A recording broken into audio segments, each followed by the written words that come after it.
naiisip nila na mainit. Sa salitang kalsada, medyo mainit sa arte na. O lipat tayo ng lugar. May isa pong insidente at maraming salamat sa isang concerned netizen. Bagay namin ipinagpapasalamat sa iyo. Ipakita mo nga yung video. Paano mga? Ayan. Kung tawagin tong Tolonges na to ay si Boy Paldo. Sabi nga nung isang netizen, sana ipinakita niya. Bagay public naman eh. Kasi gusto kong pasalamatan yung netizen. Itong dalawang ito. Ito po ay perpendicular road sa Arten. Ibig sabihin, wala na sila sa Arten. Pero isa pang kalsada namin na dinadaanan din ng mga truck at nagaanap buhay ay yung Kapulong. Mukhang jackpot. Tama ho yung ating netizen. Paldo. Kaya lamang po, sinasabi ko sa inyo, lalo na sa mga Tolonges, tumigil na kayo dahil may gobyerno na sa Maynila. At ang taong bayan ay nagiging vigilant. Ibig sabihin, nagpa-participate na ang mamamayan na maresolba yung mga ganitong uri ng sitwasyon. Kaya sa netizen na nagpadala nito, nag-post ito, nakarating agad sa akin. Sa awa ng Diyos, ay gusto namin kayong i-update. Ano na ba nangyari sa mga Tolonges na ito? Around 12:30, the personnel of Rahabago Police, Station 1, led by Police Colonel, tama ba to? Or Corporal? Police Colonel, CPL. Nalilito na ako sa mga Corporal. Dalit salita, Police na may dibdib. Mark Anthony P. Mantica and Pat John Mark C. Gondrianios were conducting a routine patrol operation in Barangay 107, Manila as part of the simultaneous Anti-Criminality Law Enforcement Operation or SACLEO. Yan. O dahil dyan, yung isa sa mga suspect at partikular na si Boy Paldo, nasa kote po na Manila Police District. Dali nyo nga dito yan.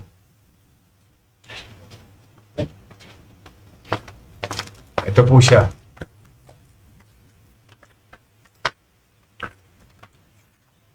Kapanggigigilo talaga dahil sa totoo, ako nagsasabi na akong paulit-ulit lang. Pero sige lang, may dibdib naman yata siya. Now, mga kababayan, ito po yung suspect, si Boy Paldo.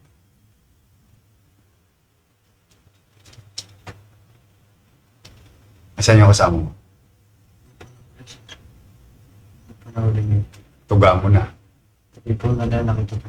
Kaya nga, alam mo ko saan nakatira. Tinuro po sa araw lang, hindi po nila.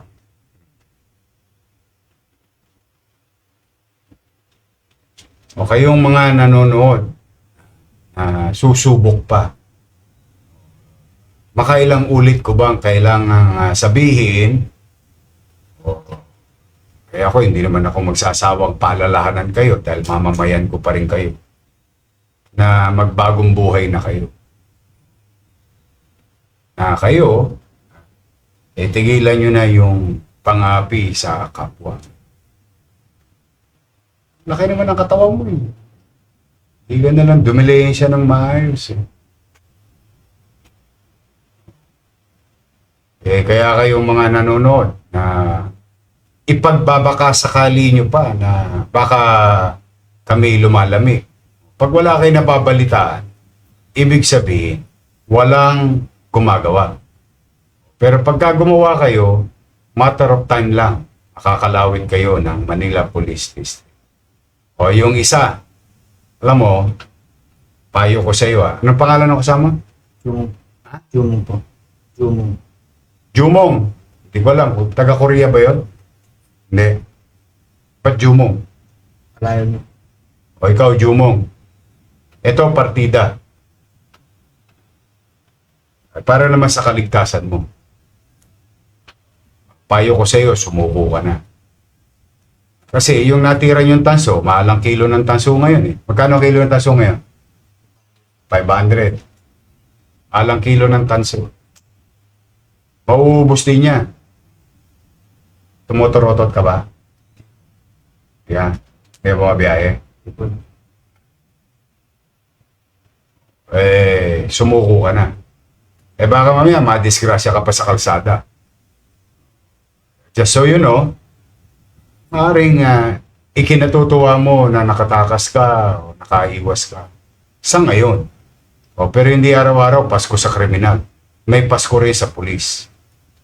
Kaya maaari naman, bilang inyong ama, kaya ko naman gawin ay magpanawagan. Pero hindi hito sa panawagan niya. Yan ay obligasyon ko sa taong bayan ang Maynila maging maliwalas at panatag ang pamumuhay. To the victim, truck owner, yung driver, alam mo ba, malamang yung driver magpapayag. Tapos mo rin mahirap. For sure, may pamilya yun. Mapapagastos ng wala sa lugar. Talaga. Nagbubuti na nga ako para maayos kayo. Okay, Jumong. Ito si Paldo. Si Boy Paldo. Mauubos din yung pera mo. Magkano lang naman yung kinita ninyo siya sa pagnanakaw niyo sa truck. O kasi sumuko ka na lang. Hopefully, mapatawad ka nung nabiktima nyo. But it is not up for me. Ang trabaho ko, kumuha kayo ng katulonggisan, obligasyon kong matakma kayo, at hirap kayo sa husgado. Mapatunayan kung kayo may sala o wala. So, ulit, sa mga netizen, maraming salamat sa inyo. Dahil sa inyo, natutulungan nyo kami na mabantayan ang kapwa natin tao, ang kapwa natin mamamayan.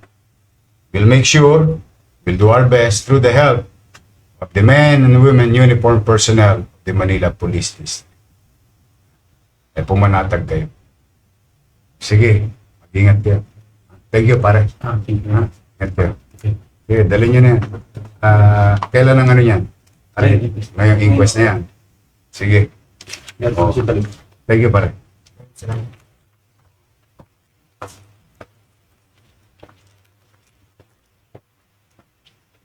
Kaya kay Jumong, ha? Jujumongin kita. Anyway, so yan po ang update. Thanks again sa ating netizen. At gusto ko na rin pong kunin ang pagkakataon na ito. Ha? Noong Lunes po, nag-announce po ako ng release. Almost 150 plus million para sa ating mga teacher, police, at mga estudyante ng PLM, UDM, grade 12, and so on and so forth. Gusto ko lang po i-announce, update. So that was Lunes, today is Wednesday. Nananawagan ako sa ating mga minamahal kong guro.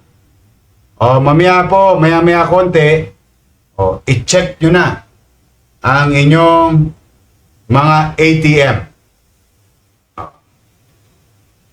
So, na-release na noong Lunes, ayos na nila Paul, at ngayong araw na ito, nasa inyong mga ATM na. Check nyo na po mamaya.